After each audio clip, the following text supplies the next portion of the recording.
आज हम कक्षा 9 और 10 में विषय हिंदी व्याकरण से संबंधित संधि लेकर के आए हैं। पिछली कक्षाओं में भी आपने संधि के बारे में पढ़ा होता है। संधि का मतलब क्या होता है?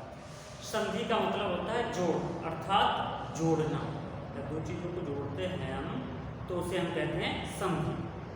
दो वस्तुओं का मिलना भी या दो शब्दों का मिलना, तो यहाँ पर तात्पर्य दो शब्दों से है कि जब दो शब्द आपस में मिलते हैं तो उनमें संधि होती है। तो संधि का मतलब होता है, हिंदी के अगर हम शब्दों में देखें या हिंदी के अनुसार हम देखें तो संधि का मतलब होता है दो वर्णों का मेल। दो वर्णों के मेल को ही हम संधि कहते हैं।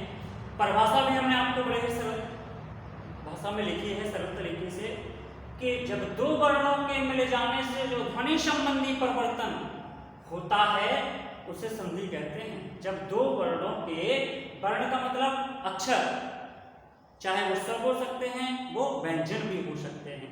जब दो वर्णों के मिल जाने से जो ध्वनि संबंधी परिवर्तन होता है उसे हम क्या कहते हैं?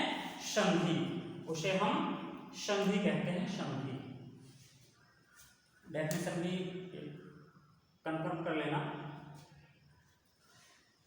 तो उदाहरण भी हमने दिया है, जैसे पुस्तक प्लस आलया बराबर पुस्तकालय। देखिए इसमें कौन कौन से, यहाँ पर पुस्तक के देखो आ है और इसमें बड़ा आ और बड़ा मिलकर के ही बड़ा आ बना रहे हैं, अर्थात दो वर्ण आपस में मिल रहे हैं। अर्थात वर्ण का मतलब अक्षर, छोटा और बड़ा आपस में मिल करके बड़ा आ का निर्माण कर रहे हैं, बड़ा आ बन रहा है। इसलिए यहाँ पर क्या है? संधि। अर्थात देखिए ये दो शब्द हैं आपस में मिल रहे हैं, दो शब्दों के मिलने से जो ध्वनि संबंधी परिवर्तन हुआ ये हुआ देखो पुस्तकालय, उसे हम संधि कहते हैं। जैसे रमा प्लस ईसह, तो रमा में ईसह रमेशा, देखो आ और ई, बड़ा आ और बड़ी ई मिलकर के एक ही मात्रा बना रहे हैं। देखिए दो शब्द हैं, एक ये शब्द एक ये शब्द है, ठीक। जब ये मिल रहे हैं तो अर्थात बड़ा और बड़ी ई मिलकर के एक ध्वनि संबंधी परिवर्तन हो गया है, तो ये संधि है।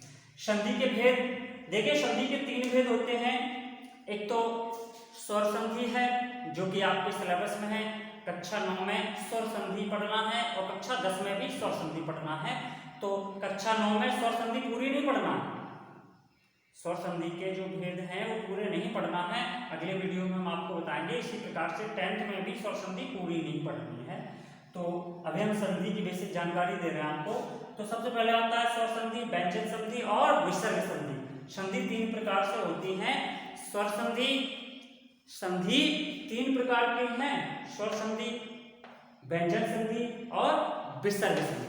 तीन प्रकार की संधि होती हैं या संधि के तीन भेद होते हैं, जिसमें स्वर संधि है, व्यंजन संधि और विसर्ग संधि। तो हम स्वर संधि अकेले पढ़ेंगे क्योंकि हमारे सिलेबस में क्लास 9th में और 10th में केवल स्वर संधि ही है। स्वर संधि में क्लास 9th में दो हैं, ठीक, और क्लास 10th में भी स्वर संधि के मात्र दो भेद हैं अलग अलग। तो सबसे पहले हम देखेंगे कि स्वर संधि होती क्या है। नाम से ही पता चल रहा है स्वर संधि, नाम से पता चल रहा है हमें स्वर संधि। जब दो स्वरों का आपस में मेल होता है तो उसे हम स्वर संधि कहते हैं। बड़ी ही सरल डेफिनेशन है कि जब दो स्वरों, क्योंकि नाम है उसका स्वर संधि, जब दो स्वरों का आपस में जब मेल होता है, मेल होकर के उनमें जो ध्वनि संबंधी परिवर्तन होता है, ठीक, उसे हम स्वर संधि कहते हैं। कैसे? जैसे हिम धन आलेहा, देखो छोटा और बड़ा, यहाँ पे देख लीजिए किस प्रकार से स्वर संबंधी हो रहा। इसमें देखिए छोटा और ये बड़ा, छोटा बड़ा मिलकर के क्या बना रहे हैं? बड़ा।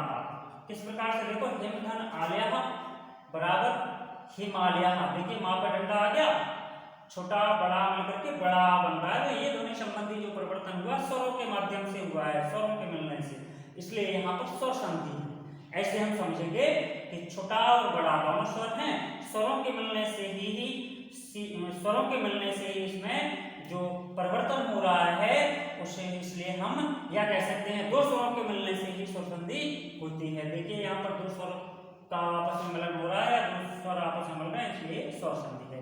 तो स्वर संधि में स्वरों का मेल होता है, जबकि व्यंजन संधि में व्यंजन वर्णों का मेल होता है।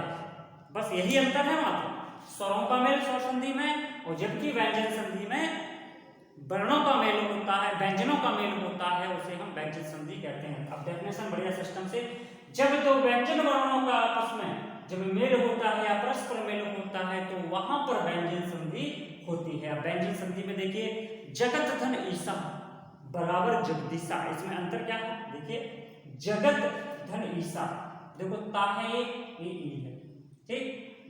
व्यंजन वर्ण जब आपस में मिल रहे हैं, देखिए ता का दा हो गया, ये ता है ना, ये दा हो गया, इसलिए कौन सी संधि है? व्यंजन संधि।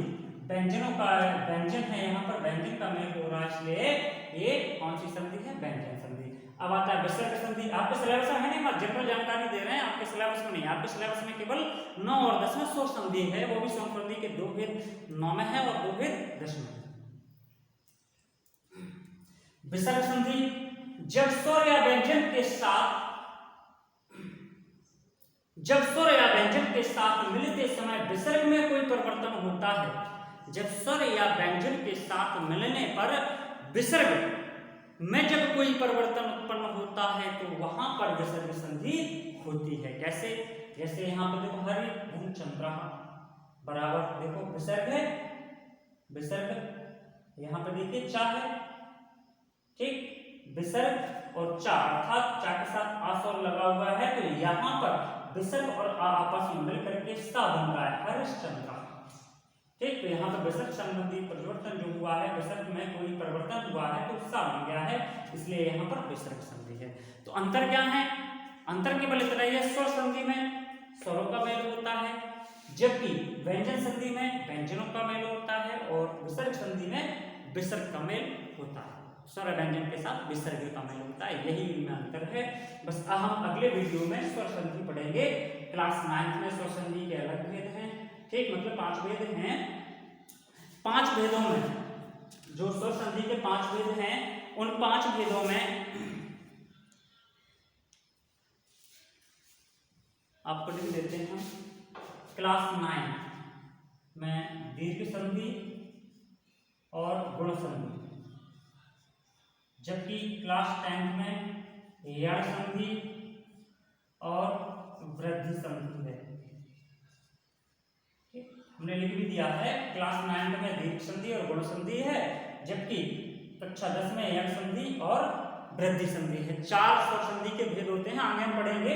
दीर्घ संधि, गुण संधि, यण संधि, वृद्धि संधि और अयादि संधि, 5 भेद होते हैं स्वर संधि के, जिसमें से गुण संधि, दीर्घ संधि और गुण संधि 9 में पढ़ेंगे, और 10th क्लास में यण संधि और वृद्धि संधि पढ़ेंगे, ठीक। आगे हम फिर बताएंगे, इसका वीडियो अभी संधि पूरा नहीं हुआ है।